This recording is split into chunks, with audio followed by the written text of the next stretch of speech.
തയ്യാറാക്കുന്നത് വളരെ easy and tasty ആയിട്ടുള്ള ഒരു സ്വീറ്റ് ഡിഷാണ്. റോഷ് ബോറ എന്നാണ് ഇതിൻ്റെ പേര്. ഇതൊരു ബംഗാളി സ്വീറ്റാണ്. ഇത് തയ്യാറാക്കാനായിട്ട് 1 കപ്പ് റവയാണ് ഞാൻ എടുത്തിരിക്കുന്നത്. ഇത് വളരെ ചെറിയ തരിയോട് കൂടിയിട്ടുള്ള റവയാണ് ഞാൻ എടുത്തിരിക്കുന്നത്. ഇനി സാധാരണ കുറച്ച് വലുപ്പമുള്ള റവയാണെങ്കിലും മിക്സിയുടെ ചെറിയ ജാറിലിട്ട് ഒന്ന് ക്രഷ് ചെയ്തിട്ട് വേണം എടുക്കാനായിട്ട്. അതിലേക്ക് 2 ഏലക്ക കൂടി ചേർത്ത് കൊടുക്കുന്നുണ്ട്. ഏലക്ക പൊടിയായിട്ടുണ്ടെങ്കിൽ അത് പിന്നീട് ചേർത്ത് കൊടുത്താലും മതി. അപ്പോൾ ഞാൻ ഈ റവ ഈ ഒരു കൺസിസ്റ്റൻസിയിൽ പൊടിച്ചെടുത്തിട്ടുണ്ട്. ഒരു പാൻ അടുപ്പിൽ വെച്ച് അതിലേക്ക് 1 ടീസ്പൂൺ നെയ്യ് ചേർത്ത് കൊടുക്കാം. നെയ്യ് ചൂടായതിന് ശേഷം അതിലേക്ക് നമ്മൾ പൊടിച്ചു വെച്ചിരിക്കുന്ന റവ കൂടി ചേർത്തിട്ട് നന്നായിട്ടൊന്ന് ഫ്രൈ ചെയ്തെടുക്കണം. മീഡിയം ഫ്ലെയിമിൽ വേണം നമ്മൾ ഈ റവ വറുത്തെടുക്കാനായിട്ട്. ഇതൊരു 3-4 മിനിറ്റ് വറക്കണം. അപ്പോൾ ഇതിൻ്റെ കളറൊക്കെ ഒന്ന് ചേഞ്ച് ആയിട്ട് വരും. എന്നിട്ട് നല്ലൊരു സ്മെല്ല് വരും. ഈ സമയത്ത് നമുക്ക് ഇതിലേക്ക് ആവശ്യത്തിനുള്ള പാൽ കൂടി ചേർത്ത് കൊടുക്കാം. 1 കപ്പ് റവയ്ക്ക് 1.5 കപ്പ് പാലാണ് എടുത്തിരിക്കുന്നത്. ഈ പാലും കൂടെ ചേർത്ത് കൊടുത്തിട്ട് നന്നായിട്ടൊന്ന് വേവിച്ചെടുക്കാം. മീഡിയം ഫ്ലെയിമിലാണ് നമ്മളിത് വേവിച്ചെടുക്കേണ്ടത്. ഈ സമയത്ത് ഇത് കട്ട കെട്ടാതെ നന്നായിട്ട് ഇളക്കി യോജിപ്പിക്കണം.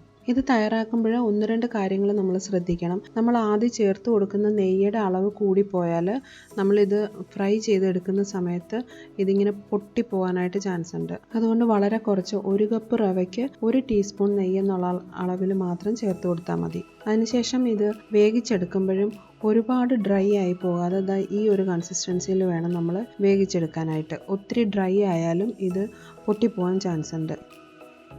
ഇപ്പോൾ നമ്മുടെ റവ പാകത്തിന് വെന്തിട്ടുണ്ട്. ഇനി നമുക്ക് ഇതൊന്ന് അടച്ച് 10 മിനിറ്റ് മാറ്റി വെക്കാം. ആ സമയം കൊണ്ട് ഇത് ഒന്നും കൂടെ ഒന്ന് കുക്കായിട്ട് കിട്ടും.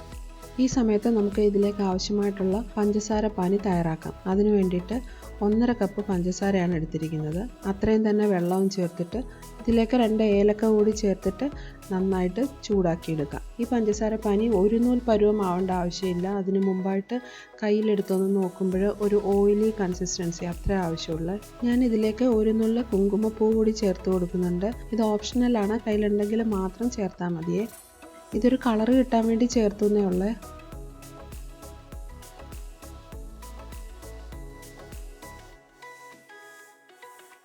ഇതിൻ്റെ പരുവം നോക്കുമ്പോൾ ഈ ഒരു കൺസിസ്റ്റൻസിയിൽ എത്തിയാൽ നമുക്ക് സ്റ്റൗ ഓഫ് ചെയ്യാം.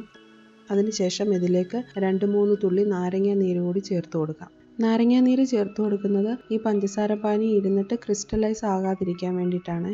പഞ്ചസാര പാനിക്ക് കട്ടി കൂടിയാൽ നമ്മൾ ഉണ്ടാക്കുന്ന ഈ റോഷ് ബോറോൻ്റെ ഉള്ളിലേക്ക് നല്ല ജ്യൂസി ആയിട്ട് ഇരിക്കത്തില്ലേ. ഇപ്പോൾ 10 മിനിറ്റ് കഴിഞ്ഞിട്ടുണ്ട്. ഞാനിനി ഇത് മറ്റൊരു പാത്രത്തിലോട്ട് മാറ്റുകയാണ്. ഇപ്പോഴും അതിന് ചെറിയ ഒരു ചൂടുണ്ട്. ഈ സമയത്ത് നമുക്കിതിലേക്ക് 2 ടേബിൾ സ്പൂൺ പാൽപ്പൊടി ചേർത്ത് കൊടുക്കാം. പാൽപ്പൊടിയുടെ അളവ് ഒരു 3-4 ടേബിൾ സ്പൂൺ വരെ ചേർക്കാം. അത് ചേർക്കുന്നതനുസരിച്ച് ഇതിന് മണവും രുചിയും നന്നായിട്ട് കിട്ടും. ഞാനിപ്പോൾ 2 ടേബിൾ സ്പൂണേ ചേർത്തിട്ടുള്ളൂ. ഇതിൽ കൂടുതൽ ചേർത്താൽ ഞാൻ എടുത്തിരിക്കുന്ന മാവിൻ്റെ പരുവം ഭയങ്കര ഹാർഡായിട്ട് പോകും. ഇനി ഇത് നന്നായിട്ട് കുഴച്ചെടുക്കണം. ഒരു 10 മിനിറ്റ് നല്ലതായിട്ട് കുഴച്ച് നല്ല സോഫ്റ്റായിട്ട് എടുക്കണം. ഇപ്പോൾ നന്നായിട്ട് കുഴച്ചെടുത്തിട്ടുണ്ട്. ഇനി ഇതിലേക്ക് 1/4 ടീസ്പൂണിലും താഴെ അളവിൽ മാത്രം ബേക്കിംഗ് സോഡാപ്പൊടി ചേർത്ത് കൊടുക്കാം. സോഡാപ്പൊടിയുടെ അളവ് കൂടിയാലും നമ്മളിത് വറുത്തെടുക്കുന്ന സമയത്ത് ക്രാക്ക് വീഴാനായിട്ട് ചാൻസ് ഉണ്ട്. അതുകൊണ്ട് 1 നുള്ള് മാത്രം ചേർത്ത് കൊടുത്താൽ മതി. ഇപ്പോൾ നന്നായിട്ട് കുഴച്ചെടുത്തിട്ടുണ്ട്. എല്ലാം കൂടി നന്നായിട്ട് ഒന്നുകൂടി കുഴച്ചതിന് ശേഷം കയ്യിൽ കുറച്ച് നെയ്യോ എണ്ണയോ തൂത്തതിന് ശേഷം ഈ വലുപ്പത്തിലുള്ള ബോളായിട്ട് എടുത്തിട്ട് നന്നായിട്ട് ക്രാക്ക് ഒന്നും ഇല്ലാതെ ഒന്ന് ഉരുട്ടിയെടുക്കാം. ആദ്യം ക്രാക്ക് ഇല്ലാതെ നല്ല റൗണ്ടിലുള്ള ഒരു ബോൾ ആക്കിയതിന് ശേഷം കുറച്ച് നീളത്തിലുള്ള ഷേപ്പിൽ നമുക്കിത് ഷേപ്പ് ചെയ്തെടുക്കാം. ഇത് ഷേപ്പ് ചെയ്യുന്ന സമയത്തും ഒരുപാട് ബലം കൊടുത്തിട്ട് ഇത് ഷേപ്പ് ചെയ്യല്. അതും നമ്മൾ ഫ്രൈ ചെയ്തെടുക്കുമ്പോൾ പൊട്ടിപ്പോകാനായിട്ടുള്ള ചാൻസ് ഉണ്ടാവും. ഇത് വളരെ ഈസി ആയിട്ടും വളരെ ചിലവ് കുറഞ്ഞ രീതിയിലും എന്നാൽ നല്ല രുചിയോട് കൂടിയ ഒരു സ്വീറ്റായിട്ട് ഉണ്ടാക്കിയെടുക്കാവുന്നതാണ്. അപ്പോൾ ചില കാര്യങ്ങൾ മാത്രം ഒന്ന് ശ്രദ്ധിച്ചാൽ മതിയേ. ഇങ്ങനെ ക്രാക്ക് ഒന്നും ഇല്ലാതെ ഈ ഒരു ഷേപ്പിൽ നീളത്തിൽ നമ്മൾ ഇതെല്ലാം ഷേപ്പ് ചെയ്തെടുത്തിട്ടുണ്ട്.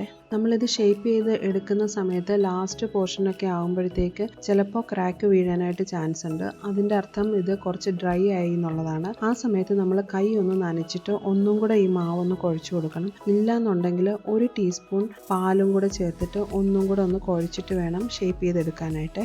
ഇപ്പോൾ നമ്മളിതെല്ലാം ക്രാക്ക് ഒന്നും ഇല്ലാതെ നല്ല ഷേപ്പിൽ ചെയ്തെടുത്തിട്ടുണ്ട്. ഇനി നമുക്കിത് ഫ്രൈ ചെയ്യാം. അതിന് വേണ്ടിയിട്ട് ഒരു പാൻ അടുപ്പിൽ വെച്ചിട്ട് ഇത് ഫ്രൈ ചെയ്യാൻ ആവശ്യത്തിന് ഇതെല്ലാം മുങ്ങിക്കിടക്കുന്ന അളവിൽ എണ്ണ ഒഴിച്ചിട്ട് ചൂടാക്കാം. ഇത് ഫ്രൈ ചെയ്യുന്ന സമയത്ത് നമ്മൾ അലൂമിനിയം ചീനിച്ചട്ടിയൊക്കെ ഉപയോഗിച്ചാൽ ചിലപ്പോൾ ഇത് അടിയിൽ ഒട്ടിപ്പിടിച്ചിട്ട് നമ്മൾ ഇളക്കുന്ന സമയത്ത് പൊട്ടിപ്പോകാൻ ചാൻസ് ഉണ്ട്. അതുകൊണ്ട് അടിഭാഗത്ത് ഒട്ടിപ്പിടിക്കാത്തതുപോലെയുള്ള പാത്രം വേണം നമ്മളിത് ഫ്രൈ ചെയ്യാനായിട്ട് ഉപയോഗിക്കാനേ. ഇപ്പോൾ എണ്ണ നന്നായിട്ട് ചൂടായിട്ടുണ്ട്.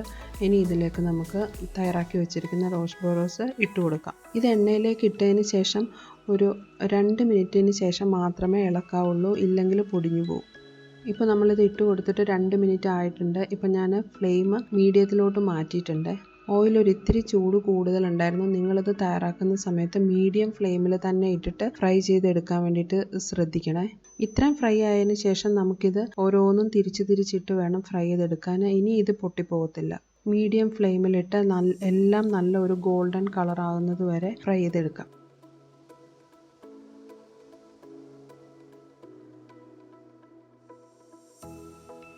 ഇപ്പോൾ നമ്മുടെ റോഷ് ബോറോസ് എല്ലാം ഒരേപോലെ നല്ലൊരു ഗോൾഡൻ കളറായിട്ടുണ്ട്. ഇനി നമുക്കിത് എണ്ണയിൽ നിന്ന് കോരി മാറ്റിയിട്ട് പഞ്ചസാര ലായനിയിലേക്ക് ചേർത്ത് കൊടുക്കാം. ഇത് ചേർക്കുന്ന സമയത്ത് പഞ്ചസാര പാനി ഒന്നുകൂടെ ഒന്ന് ചെറുതായിട്ട് ചൂടാക്കിയതിന് ശേഷം വേണം ചേർത്ത് കൊടുക്കാൻ. എന്നാൽ മാത്രമേ ആ ജ്യൂസ് ഉള്ളിലേക്ക് വേഗത്തിൽ അബ്സോർബ് ആവത്തുള്ളൂ.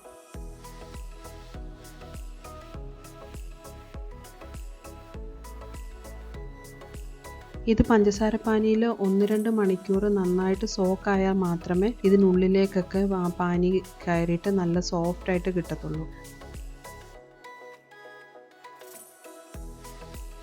അപ്പോൾ നമ്മുടെ റോഷ് ബോറോസ് എല്ലാം റെഡി ആയിട്ടുണ്ട്. ഈ ദീപാവലിക്ക് എല്ലാവരും ഈ സ്വീറ്റ് ഒന്ന് ട്രൈ ചെയ്ത് നോക്കണേ.